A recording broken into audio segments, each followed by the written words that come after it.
உலகையே திரும்பி பார்க்க வச்ச நம்ம தமிழர் யூடியூப் சிஇஓவே நம்ம ஆளா?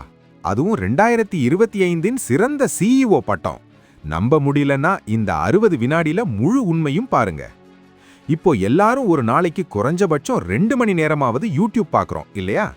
கோடிக்கணக்கான மக்கள் பயன்படுத்துற இந்த மாபெரும் தளத்தோட சிஇஓ யாருன்னு உங்களுக்கு தெரியுமா?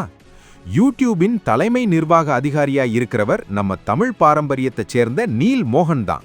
சும்மா இல்ல, டைம் இதழ் 2025ஆம் ஆண்டுக்கான சிறந்த சிஇஓ விருதை நீல் மோகனுக்கு கொடுத்து கௌரவிச்சிருக்கு.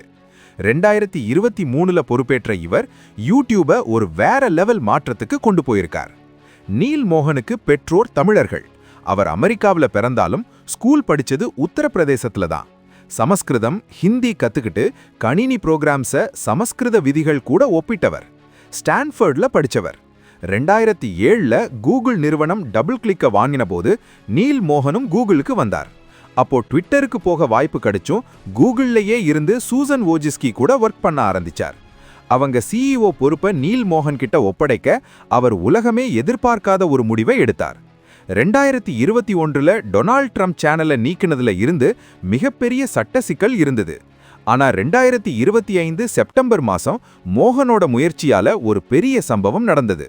யூடியூப் நிறுவனம் எந்த தப்பையும் ஏத்துக்காமலேயே $24.5 மில்லியன் இழப்பீடு கொடுத்து அந்த வழக்க முடிச்சு வச்சார்.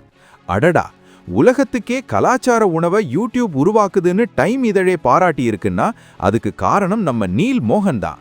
பல கோடி டாலர் பிசினஸை ஒருத்தர் வழி நடத்துறது சாதாரண விஷயம் இல்ல. இவரோட தலைமையில யூடியூப் இன்னும் பல உயரங்களை தொடும் என்பதில் சந்தேகமே இல்ல.